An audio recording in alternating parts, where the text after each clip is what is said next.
Hello दोस्तों, स्वागत है आपका अपने इस चैनल फैक्ट स्टडी में। आज की फैक्ट एनालिसिस वीडियो में हम बात करेंगे इलेक्ट्रॉनिक बॉन्ड क्या है। देखा है, अभी सुप्रीम कोर्ट ने एक फैसला दिया है और उन्होंने कहा है जो भी इलेक्ट्रॉनिक बॉन्ड है इसको बंद किया जाए और इसकी जो भी जानकारी है पूर्ण रूप से सार्वजनिक की जाए, जिससे कि सबको पता चल सके किस पार्टी को किस व्यक्ति द्वारा कितना चंदा दिया गया है। पिछले 10 सालों में हमने देखा है किस तरीके से एक विशेष पार्टी सबसे ज्यादा दुनिया की अमीर पार्टी बन गई, सबसे बड़ी पार्टी बन गई। इसके कार्यालय पूरे भारत देश में बहुत ही 5 स्टार होटल जैसे कार्यालय बन गए। लोगों के घर बने न बने, लेकिन पार्टी का पूर्ण रूप से विस्तार हुआ था।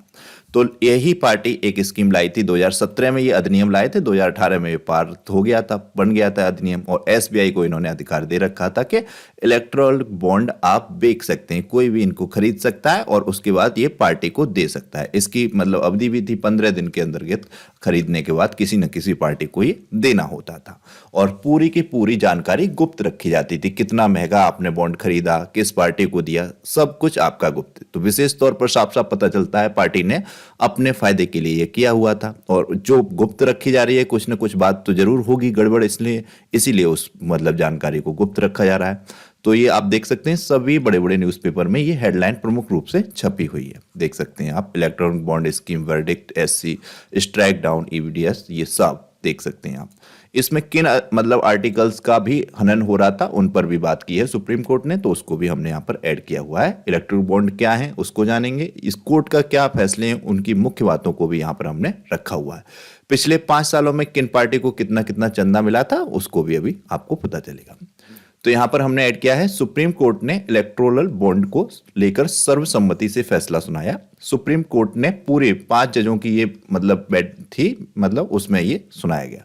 सुप्रीम कोर्ट ने चुनाव बॉन्ड में गोपनीयता को मतदाता के अधिकार का उल्लंघन माना। चुनावी बॉन्ड की घोषणा साल 2018 में की गई थी। अधिनियम आया था मतलब 2017 में मनी बिल के रूप में ये लेके आए थे। उस टाइम जो वित्त मंत्री थे अरुण जेटली, वो लेकर आए थे और फिर 2018 में ये पारित हो गया था, बन गया था। इसमें किसी भी पार्टी को चंदा देने वाले का नाम गुप्त रखा जाता है।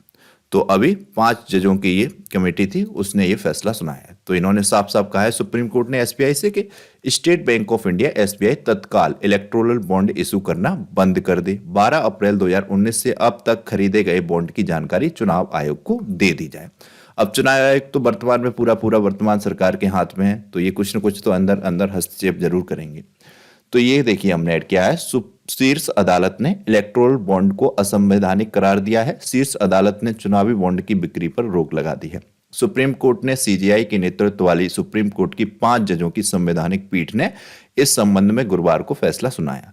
शीर्ष अदालत ने कहा स्टेट बैंक ऑफ इंडिया को 2019 से अब तक चुनावी बॉन्ड से जुड़ी पूरी जानकारी देनी होगी। सुप्रीम कोर्ट ने फैसले में कहा कि चुनावी बॉन्ड योजना आयकर अधिनियम की धारा 139 द्वारा संशोधित धारा 29(1)(c), ये प्रमुख रूप से धारा किससे संबंधित है, 29(1)(c), ये प्रमुख रूप से डॉक्यूमेंट से संबंधित है। किसी भी क्षेत्र में किस तरीके से डॉक्यूमेंट्स तैयार किए जा रहे हैं उससे संबंधित है।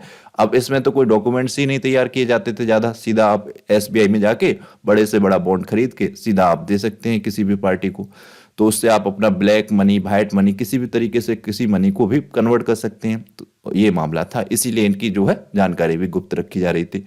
तो और वित्त अधिनियम 2017 द्वारा संशोधित धारा 13(b) का प्रावधान अनुच्छेद 19(1) का उल्लंघन माना गया। विशेष तौर पर जो आर्टिकल की बात की गई वो 19 की गई। तो ये आपको मालूम होना चाहिए, मौलिक अधिकार के अंतर्गत आते हैं सभी मूल अधिकार, तो इनका हनन बताया जा रहा था। सभी आर्टिकल का 14 से लेकर 19 तक के विशेष आर्टिकल इसके दुरुपयोग में आ रहे थे। शीर्ष अदालत ने आदेश दिया कि चुनावी बॉन्ड जारी करने वाला बैंक यानी भारतीय स्टेट बैंक, कौन सा बैंक जारी करता था, भारतीय स्टेट बैंक, चुनावी बॉन्ड प्राप्त करने वाले राजनीतिक दलों का विवरण और प्राप्त सभी जानकारी जारी करेगा। उन्हें 6 मार्च तक भारत के चुनाव आयोग को इसे सौंपना होगा।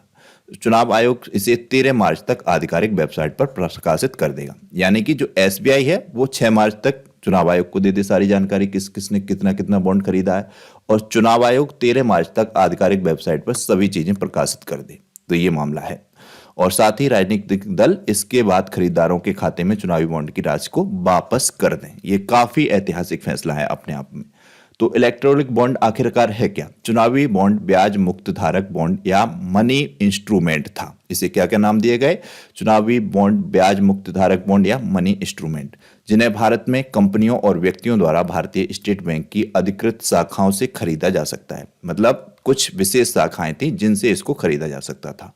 ये बॉन्ड 1,000 रुपए, 10,000 रुपए, 1,00,000 रुपए, 10,00,000 रुपए, 1 करोड़ रुपए के गुणकों में खरीद सकते थे या बेच सकती थी एसबीआई। गुणकों में मतलब 1,000 में मल्टीप्लाई 2 का कर दो, 3 का कर दो, फिर 10,000 में 2 का कर दो, 3 का कर दो, 1,00,000 में 2 का, 3 का, इसी तरीके से 1 करोड़ में 2 का, 2 करोड़, मतलब कितना भी दे सकते थे, 2 करोड़, 4 करोड़, 10 करोड़, 100 करोड़, कितना भी, जितना चाहो मर्जी उतना। और वो पूरी जानकारी आपकी गुप्त रखी जाएगी। अब सरकार का तो पूरा का पूरा अधिकार है ही एसबीआई पे, तो सरकार चाहती तो उनकी जानकारी अपने पास तो रखती ही होगी और उसका गारंटी की बात है दुरुपयोग करती होगी, अलग अलग तरीकों से प्रभावित करती होगी। जो भी कंपनीज या बिजनेसमैन इनको देते होंगे उनको।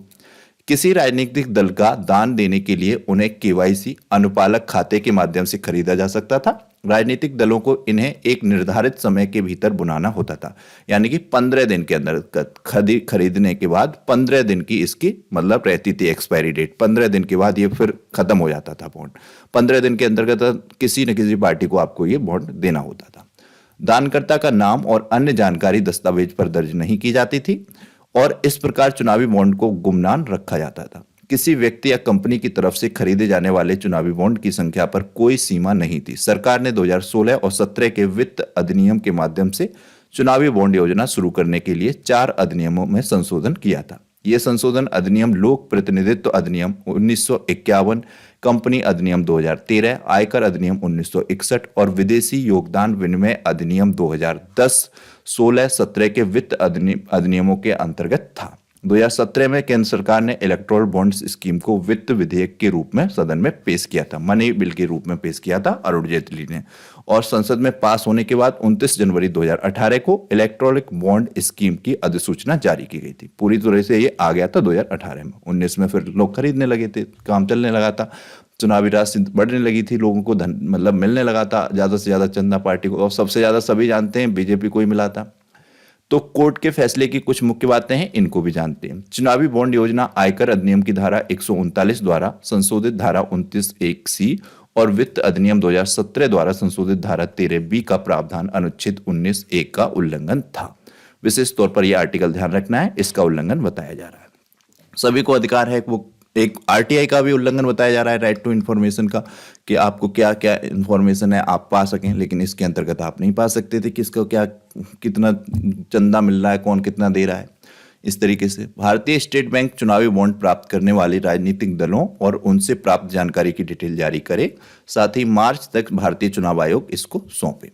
चुनाव आयोग को 13 मार्च तक इस जानकारी को अपनी आधिकारिक वेबसाइट पर प्रकाशित करना होगा। राजनीतिक दल इसके बाद खरीदारों के खाते में चुनावी बॉन्ड की राशि वापस कर देंगे। इस योजना से सत्ताधारी पार्टी को फायदा उठाने में मदद मिलेगी। चुनावी बॉन्ड योजना को यह कहकर उचित नहीं ठहराया जा सकता कि इससे राजनीति में काले धन पर अंकुश लगेगा। काले धन पर अंकुश क्या लगेगा? बड़े होगा। और दानदाताओं की गोपनीयता महत्वपूर्ण है, लेकिन पूर्ण छूट देकर राजनीतिक फंडिंग में पारदर्शिता हासिल नहीं की जा सकती, ये बताया इन्होंने। ये कोर्ट के फैसले की मुख्य बातें हैं, आप ध्यान रख सकते हैं।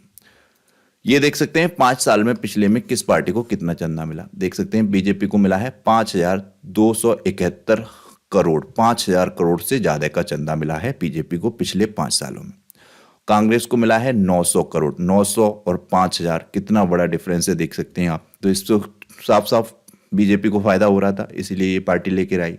तृणमूल, जो कि बंगाल में ममता बनर्जी की पार्टी है, इसे 767 करोड़।